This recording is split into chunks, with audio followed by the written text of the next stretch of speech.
orientan el diagnóstico definitivo, en este caso de las diabetes. Entonces vamos a tratar de hacer el ejercicio de hacer la revisión de estos paraclínicos, teniendo en cuenta, pues ustedes ya saben que hay tres bases diferentes cuando hablamos de diabetes. Aún es la tipo 2, está la tipo 1 y la gestacional.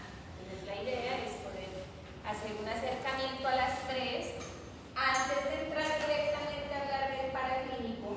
Sin embargo, entonces en el caso de diabetes tipo 2, ¿qué debemos entender? Ustedes se acuerdan que celularmente la glucosa ingresa a la célula a través de los receptores de la insulina. ¿Listo? Pero entonces, para estos receptores, ¿qué es lo que hacen? Son una especie de activadores que le permiten solamente como ese proceso de señalización a la glucosa, y existen unas vesículas de esos otros receptores que son los GLUT4. ¿Sí se acuerdan de eso? Igual ustedes eso también lo están revisando en medicina interna. Entonces, en este caso, esos GLUT4, esas vesículas, se supone que migran hacia la membrana celular, y la consecuencia de ese proceso de señalización celular es el ingreso de la glucosa desde el exterior hasta el interior. De igual manera, cuando esto sucede, también hay un proceso de amplificación que es de tipo hormonal. En este caso, esas incretinas se estimulan la liberación de más insulina para que fisiológicamente pues, este proceso se siga regulando de manera positiva. Significa que más glucosa ingresa hacia el interior de la célula. En este caso, entonces, les estoy presentando cómo fisiológicamente se supone que funciona. Entonces tenemos la insulina, el receptor de insulina, y esto me permite el movimiento, lo que les decía, de estas GLUT4 hacia el exterior para que la glucosa entre hacia el interior y no se quede en circulación sanguínea, ¿sí? Sin embargo, entonces vamos a entender en este caso que cuando nosotros hablamos de estos paraclínicos o de estos laboratorios, pues tenemos que ir un poquito más allá y vamos a entender propiamente dicho un contexto. Este contexto fisiopatológico, ¿en qué consiste entonces? En este caso, la base de la alteración de esta señalización no solo es genética. Cuando yo ya veo el incremento de la glucosa sanguínea, debo entender dentro de un contexto que ya hay una alteración de base que sucedió mucho tiempo atrás. Punto de partida, entonces, no podemos ser tan reduccionistas de pensar que cuando la glucosa subió, ahí está sucediendo el daño o es el diagnóstico inicial del paciente, sino que ya la base fisiopatológica o la alteración endotelial ya está establecida, buenas tardes, hace algún tiempo atrás, ¿sí? Factores importantes entonces que bloquean, vean que este es un receptor proteico intermembrana. Sin embargo, como él tiene que subir hacia el exterior, entonces con mucha facilidad el tejido adiposo principalmente bloquea a este receptor. Por más insulina y receptor de insulina que inicialmente el páncreas tiende a hacer un mecanismo de compensación, esta señal se va a ver bloqueada. En este caso, entonces, ¿qué debemos recordar? Que cuando hay un exceso de tejido adiposo, constantemente está activo el proceso inflamatorio, la inflamación en general. Y la migración de todas estas células de macrófagos y células dendríticas a nivel de endotelio, ustedes saben que forma ese tejido que son, ¿cómo es que se llaman estas células espumosas? ¿Sí o no? Entonces, esta conformación de este tejido que está vivo y que también se encarga de almacenar este tipo de elementos y de esos ácidos grasos libres, bloquean a estos receptores. Entonces, aunque inicialmente tengamos una compensación por parte del páncreas, es decir, comienza a elevarse la glucosa, eventualmente vamos a ver una alteración o una disfunción de ese tipo de células.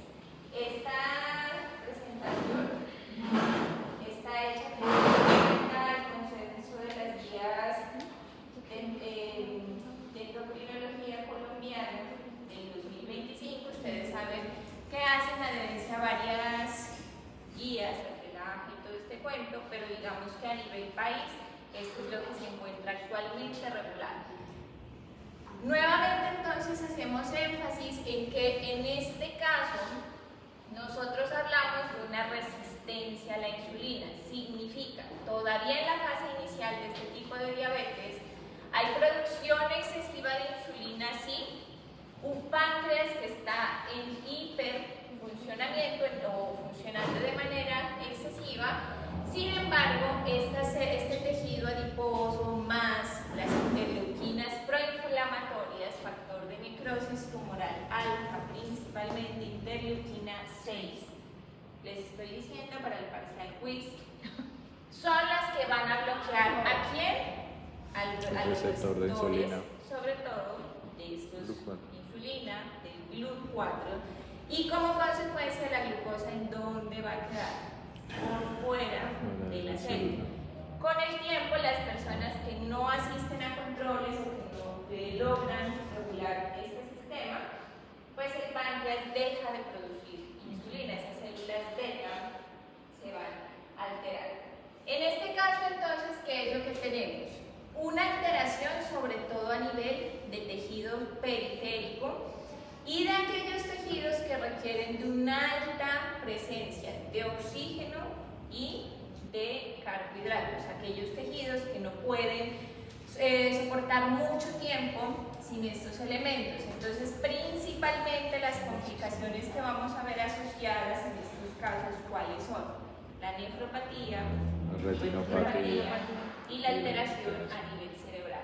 ¿Listo? Entonces, cuando estamos viendo, si bien las guías nos dicen, podemos hacer un diagnóstico cuando hay una hiperglicemia de 124, los primeros indicios que nos van a decir que hay una alteración de base sobre esos receptores es cuando empezamos a ver las glucosas, aunque no alcanzan ese nivel, pero que están altas.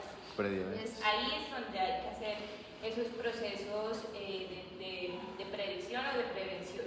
En este caso, entonces, se habla de una hiperglicemia leve inicial y usualmente en estos momentos la medicina preventiva es lo principal.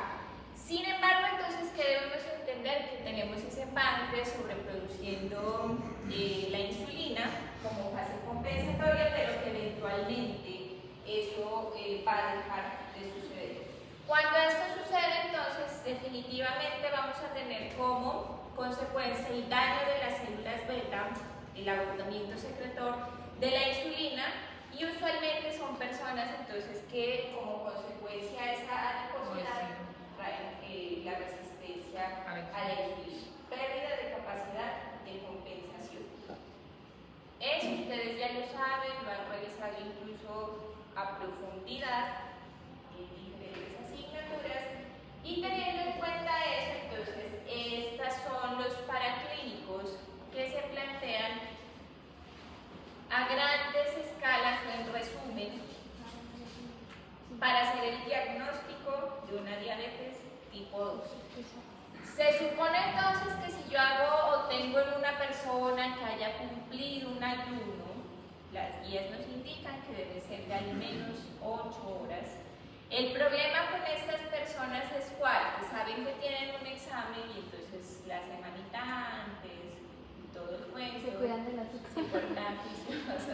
Y por eso esa tiene ese factor limitante importante. Entonces en ayunas, diagnóstico, si tengo un resultado mayor a 126, en el caso de una glucosa postcarga, entonces aquí hay unas modificaciones porque antes se podía hacer la de 100, que era un diagnóstico de 2 pasos, pero hoy en día estamos hablando con esta nueva indicación de un solo paso con una postcarga de 75 gramos, esto solo aplica para el adulto. Diagnóstico con valor mayor a 200. ¿Sí? Hay algunos que quedan ahí como por debajito, pero no baja lo suficiente. Tenemos entonces esta otra alternativa, que es obtener una hemoglobina glicosilada mayor a 6.5%. Aquí yo les hago un paréntesis de interpretación, y es que esos valores de referencia cambian de acuerdo a los laboratorios, a la técnica que estén empleando. Entonces algunos se bajan a 4, el valor de referencia es 4, ¿sí? Entonces hay que tener precaución, porque en ese tipo de medición tener el valor de 5 pues ya es una alteración. Entonces siempre fíjense cuáles son los valores de referencia de los laboratorios. Y se supone que una glicemia al azar se haría el diagnóstico siempre y cuando el resultado sea mayor a 200, pero esté acompañado de síntomas, como cuáles. Polipsia, poliuria, también. ¿Tuvieron parcial cuándo? Esos son los síntomas, ¿sí? En resumen, entonces, ¿qué vamos a considerar? Sabemos que en el inicio de la alteración, digamos, de este proceso de absorción de la diabetes, vamos a tener unos picos de producción de insulina, que aunque estemos hablando de presencia de una comorbilidad como la obesidad, en algunos casos logran como compensación mantener los niveles de la glucosa en su punto. Sin embargo, ¿qué está sucediendo en este tiempo? O sea, la glucosa, cuando comienza a subir y todavía está por debajo de ese 126, ya se está dando el agotamiento de las células beta. Entonces, en esos puntos hablamos que ya no hay una opción de retorno, porque ese tejido no tiene la capacidad de regenerar o de recuperarse. Se da proceso de apoptosis celular de manera irreversible. Siempre entonces en estos casos vamos a acompañar, como les dije, no estamos hablando de un diagnóstico aislado, sino de un contexto importante. O sea, aquí el laboratorio no es suficiente, y para eso entonces tenemos esta escala Feinrichs, que ustedes ya saben manejar, ¿o no? No, esa sí no la hemos escuchado. ¿Nunca la han escuchado? Esa no. Esta es más importante que ustedes. Pues nosotros sí. Cuando hicimos un proyecto. No, fue por un proyecto el segundo que hicimos para sí, claro, la revisamos. Entonces, lo primero que vamos a identificar como factores de riesgo, o dentro de esta escala, se evalúan 5 factores importantes. El primero entonces va a ser el índice de masa corporal, ya que esté por encima de 25, va a dar un riesgo, unos puntos, una puntuación más el perímetro abdominal. Si existe la historia familiar, y en este caso sí hay una asociación importante en raza y en ubicación geográfica, junto a la hipertensión arterial, la edad, desafortunadamente, entre más cumplen años, esto va a dar más punto, ¿sí? Entonces más sedentarismo y dieta, y si existe al menos una glucosa previa alterada. Vamos a revisar entonces la escala Feinrichs, porque es importante ver esos puntos. ¿No puede poner el aire más frío, por favor?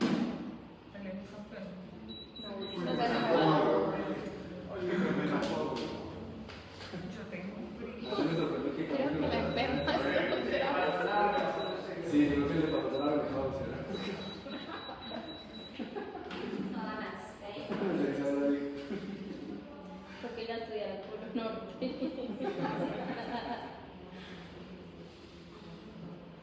¿Cuántos que la dirigí?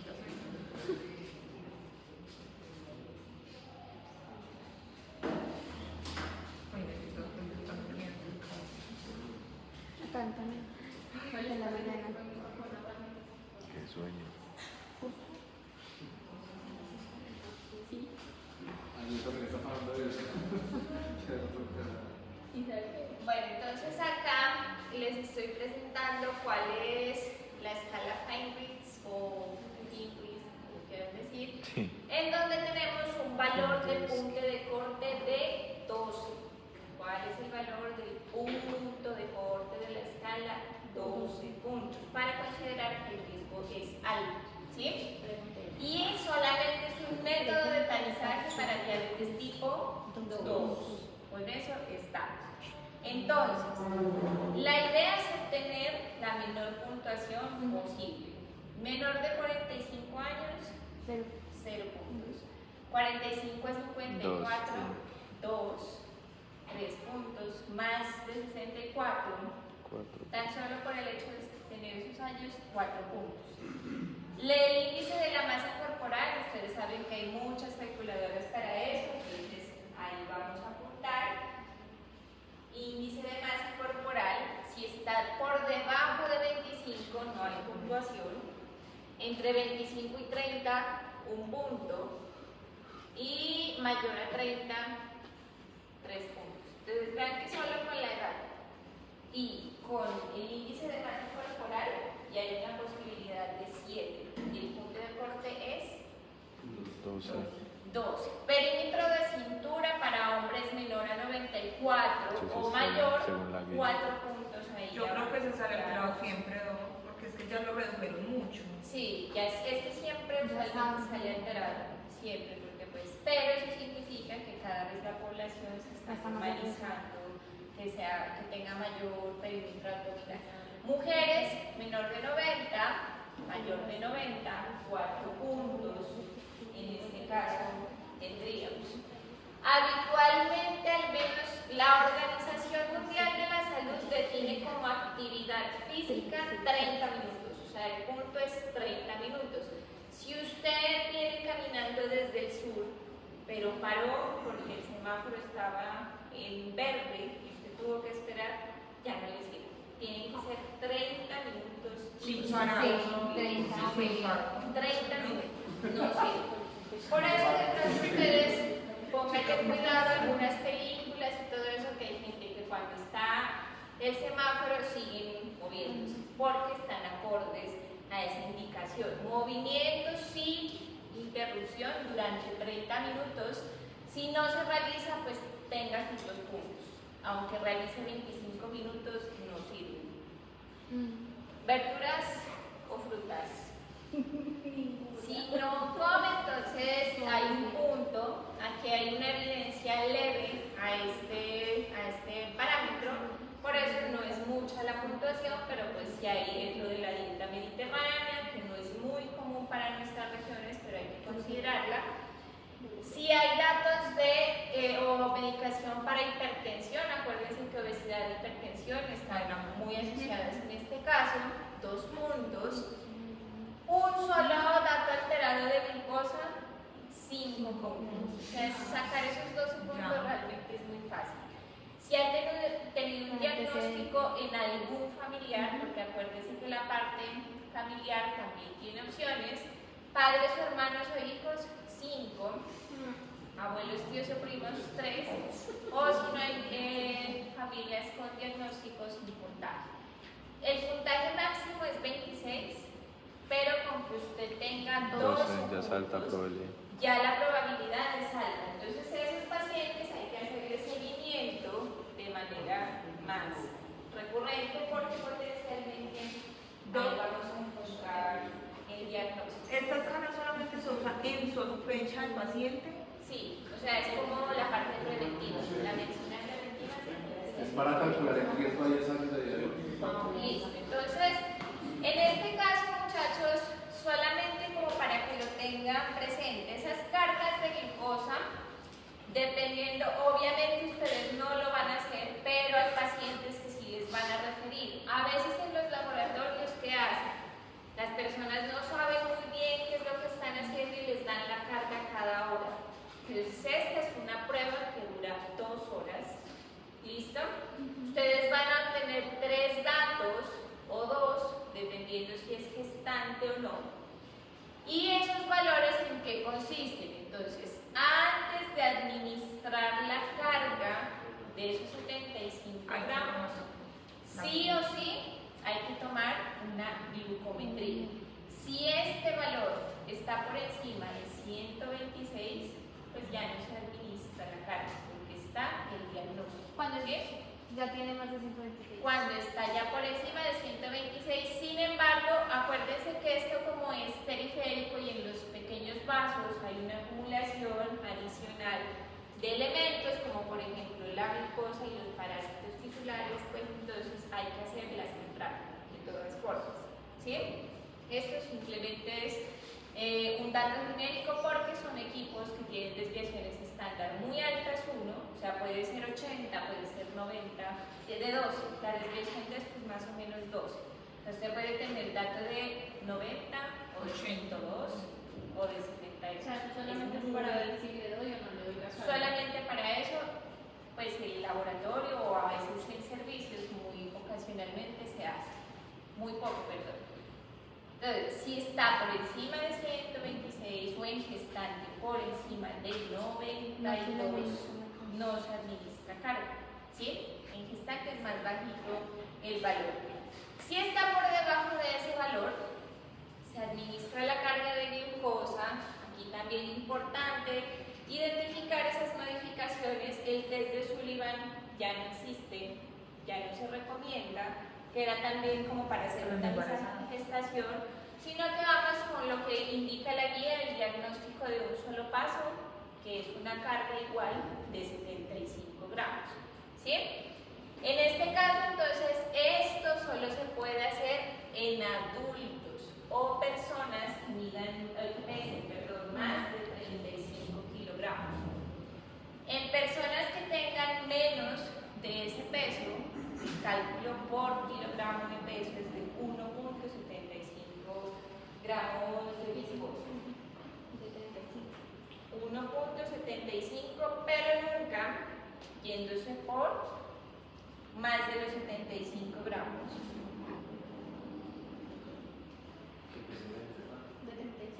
De 35 kilogramos hace el cálculo de la glucosa 1.75 por kilogramo de peso. Sin embargo, ustedes han visto que cada vez son más altos los casos de obesidad en niños. Que eso es Por salud. ejemplo, si un niño pesa 80 kilogramos, que desafortunadamente está pasando hasta los 13 años, ¿no? Un niño hasta los 13 años, Sí, cada vez llega más. sería 80 por 1.75, 140 gramos daría.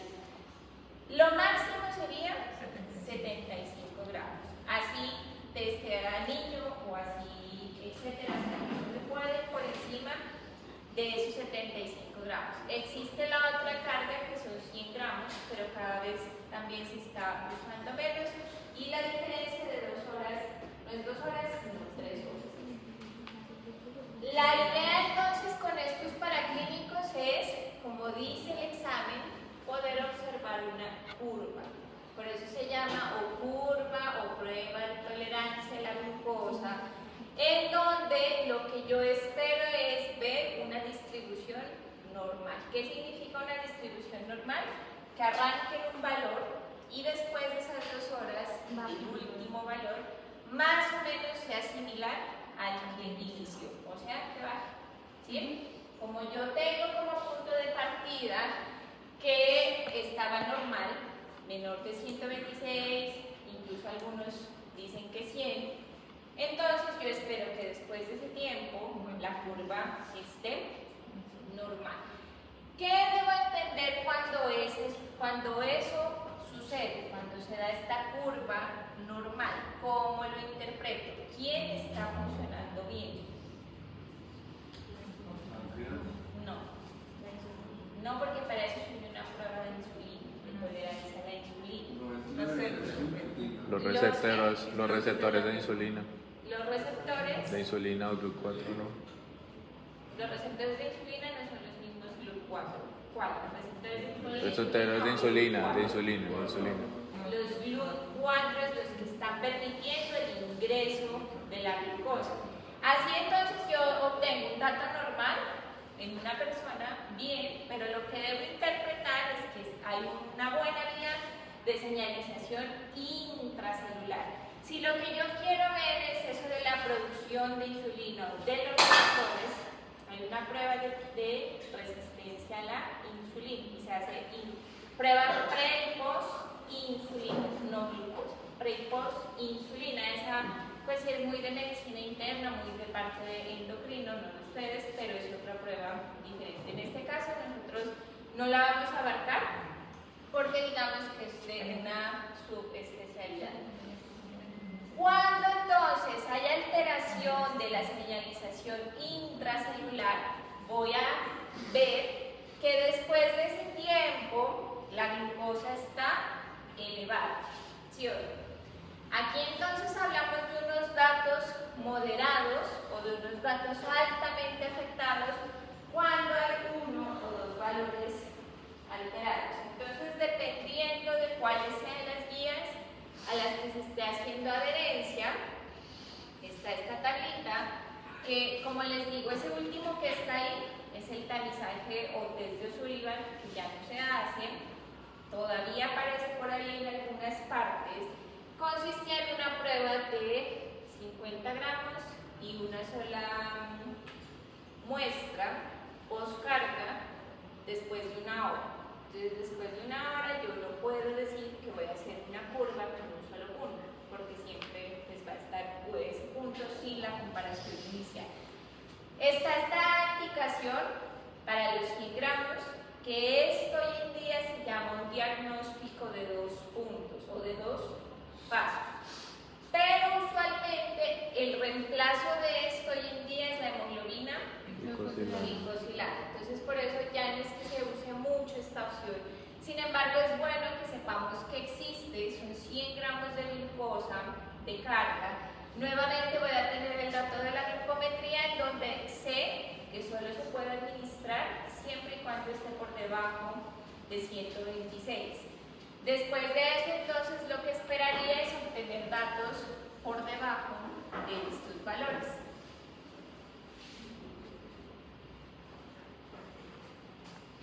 Y en este caso, entonces,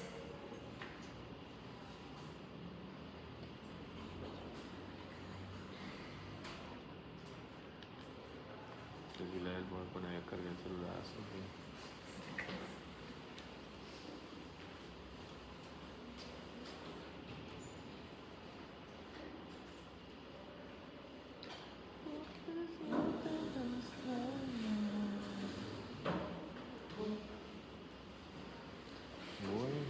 Saquen una hojita. Saquen una hojita. ¿Qué es eso?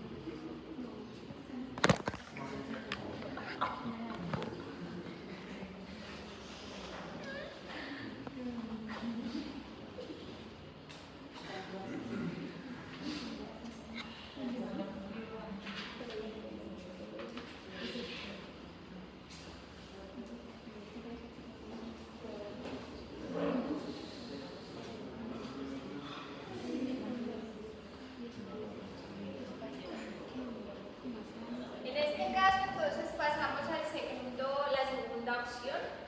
Incluso hay muchos que prefieren hacer diagnósticos hoy en día con hemoglobina glicosilada o glicada, como quieran llamarla, directamente, pero yo debo considerar las limitantes importantes que tiene este paraclínico y cuándo no lo puedo interpretar. Lo primero, entonces, es que siempre que yo ordeno este examen va a ir acompañado del dato de la hemoglobina. No lo voy a interpretar como un dato aislado, sino que sí o sí voy a interpretar hemoglobina más la glicosilada más la hemoglobina del cuadro magro. ¿Qué es una hemoglobina glicosilada? Entonces, como estamos hablando de una proteína, con el pasar de la vida útil del eritrocito, esa hemoglobina, como está en contacto con la glucosa, tiene la capacidad de adherirse esa glucosa que está en exceso a la hemoglobina. La glucosa se está adhiriendo ¿a quién? A la hemoglobina. Y esa unión es una unión irreversible, ¿sí? Que va a quedar unida irreversiblemente durante el periodo de vida del eritrocito. Entonces, en este caso, resulta que esa glucosa es una molécula relativamente grande que le va a quitar la capacidad de unión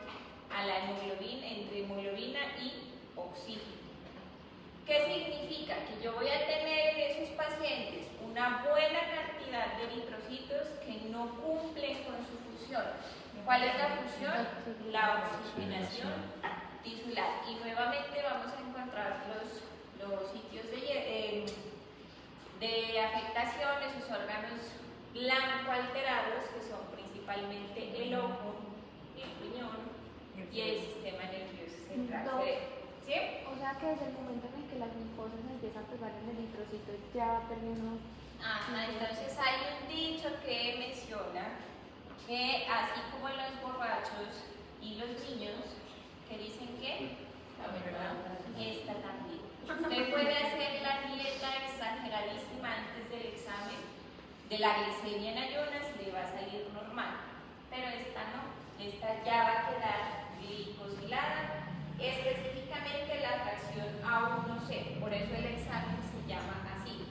Entonces vean, yo voy a tener una hemoglobina en buena cantidad, pero esto va a estar lleno de glucosa. Entonces es una hemoglobina que tiene insuficiente en su función, que es la oxigenación tisular.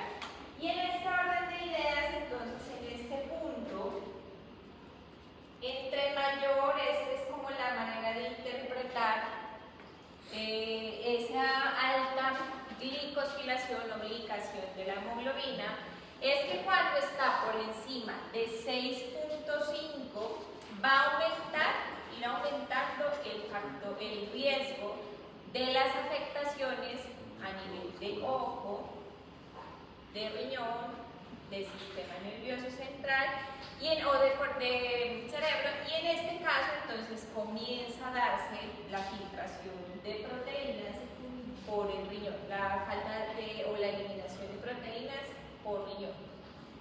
Las guías entonces, ¿qué nos indican? Que el objetivo para un paciente diagnosticado es, hoy en día esas metas, mantenerlo menor a 6.5. ¿Por qué? Porque ven que cuando esto está más o menos 6.5 o menor, el riesgo de las complicaciones es cercano a qué? O sea, no hay riesgo. Pero cuando estamos hablando de unos riesgos de unas hemoglobinas glicosiladas altas, ¿qué está pasando con esos riesgos? Incrementan de manera muy significativa. Entonces, en este caso, yo me puse a hacer trampa con esas diapositivas, pero hay información que yo tengo mis diapositivas. Lo notamos.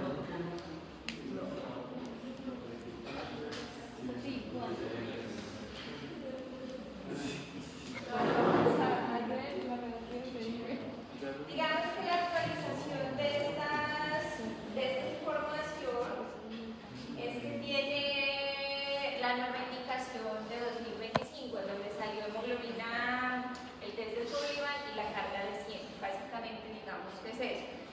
Entonces, en este caso, cuando yo tengo, dependiendo de cuál sea el valor de referencia que maneje cada hemoglobina glicosilada, si yo tengo un 6% de glicosilación de la hemoglobina, ¿qué significa que hubo en sangre durante los 3 meses anteriores?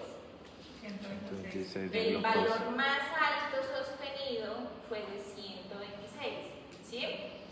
Si en una persona ustedes encuentran un 10% de glicosilación o de glicación de la hemoglobina, ¿qué significa? ¿Qué sucedió en sangre? Tuvo un aumento. En los últimos 3 meses, el valor máximo Últimos 120 días. En esos 120 días Tuvo fue de 240. Y empieza a Entonces, yo insulina. en estos casos puedo Insulina, tener a un sí. paciente, sobre todo en los adultos mayores, con una glicemia normal o con una glicemia en 110, por ejemplo, ya tenga el diagnóstico y la hemoglobina glicosilada en 11. Porque ustedes saben que los viejitos, sobre todo, tienden a ser muy difíciles de orientar. Entonces van a decir, yo me porté bien, sí, pero una semana. y no es suficiente, porque ahí estamos viendo que la hemoglobina glicosilada nos está dando el valor real. Y a veces es difícil educarlo. Es muy difícil con esta población. Complicado. Entonces, muchachos, ¿qué es o cuál es el punto que debemos considerar importante del límite de interpretación para esta hemoglobina? ¿Con quién la vamos a interpretar?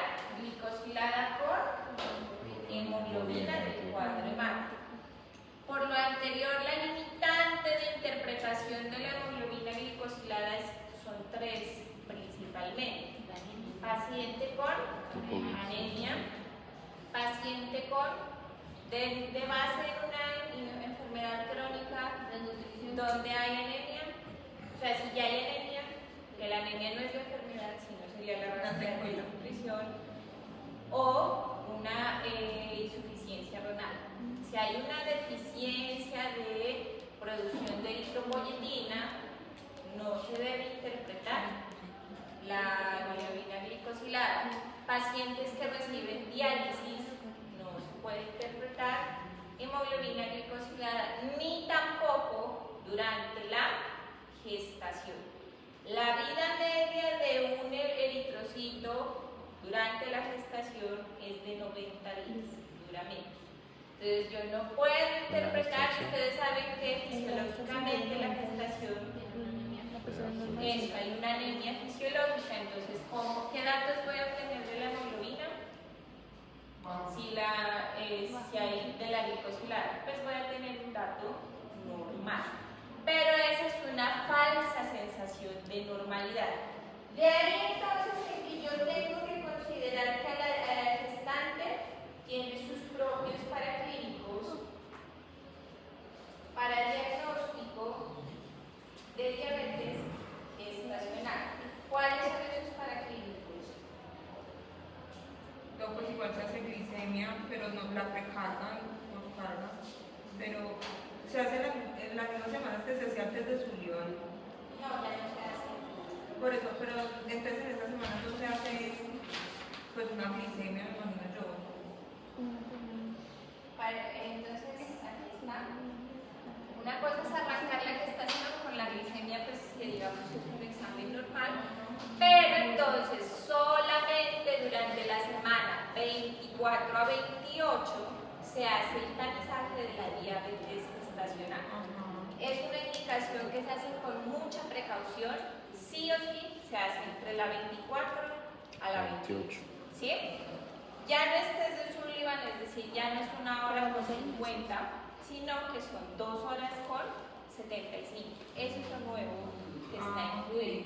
Y a esto se le llama un diagnóstico o un tamizaje de un solo paso. Porque solamente. Porque con el Sullivan antes eran 2 veces. Nosotros seríamos como a los 6 meses, como el tamizaje. Más o menos. 24, 6 y 7 meses. O sea, En semanas.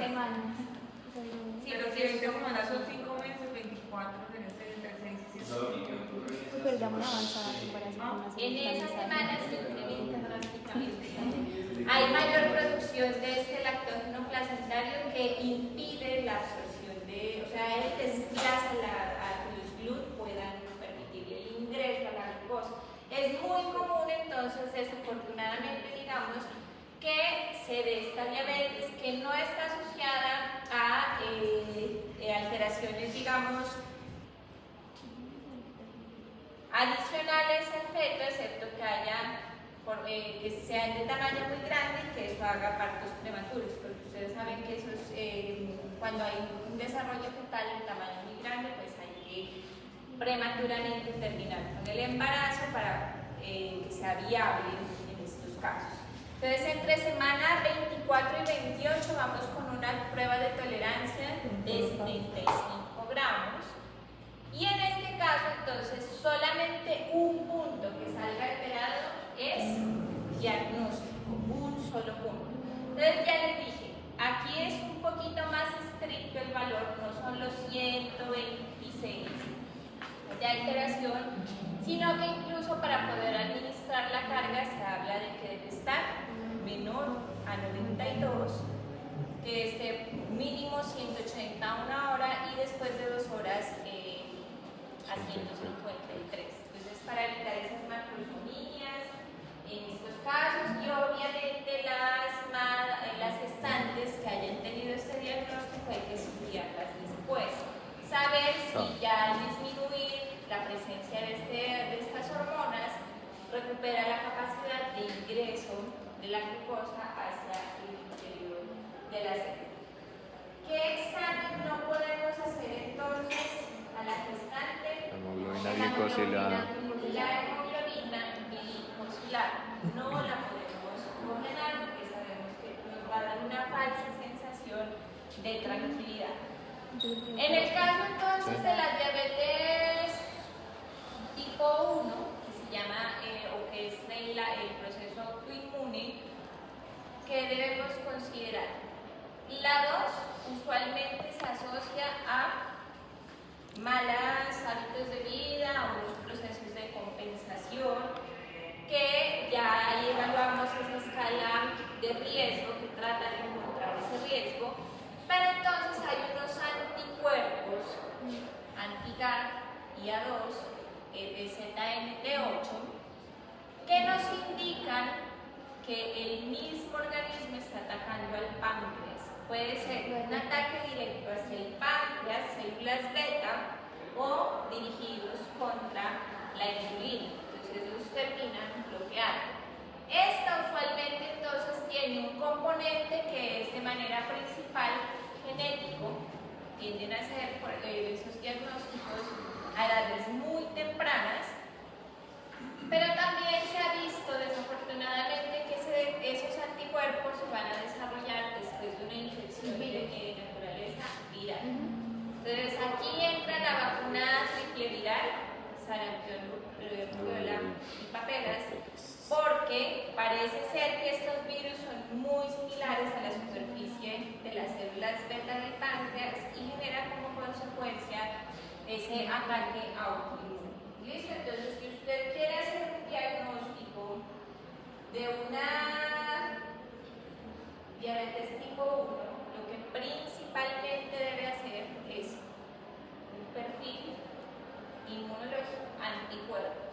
Mientras que la diabetes tipo 2 tiene como principal herramienta la curva de tolerancia a la glucosa, las cargas, hay pre y post desayuno, también existen, y los seguimientos con hemoglobina glicosilada. Para hemoglobina glicosilada, en resumen, no la puedo interpretar si tengo esas 3 condiciones: anemia, insuficiencia renal o gestación. No se puede interpretar. Y en resumen, entonces, ¿qué tenemos? Glucosa en ayunas, diagnóstico 126 de forma basal. ¿Sí? En este caso, entonces, cuando yo hago estas poscargas de 75, si obtengo un dato mayor a 200 después de las 2 horas, significa que los GLUT están perdiendo la capacidad de absorción.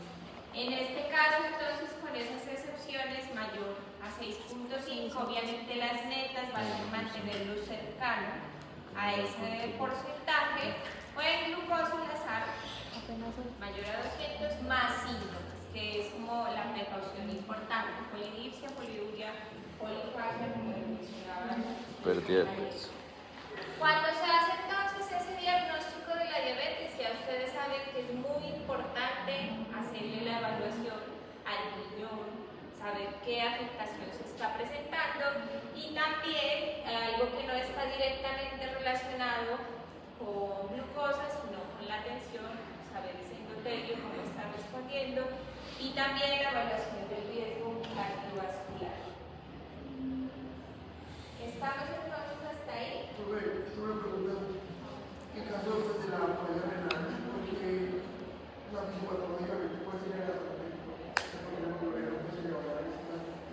una situación. ¿Cómo es que no te entendí? O sea, que la falla renal, la hemoglobina que es grande, Sí. eso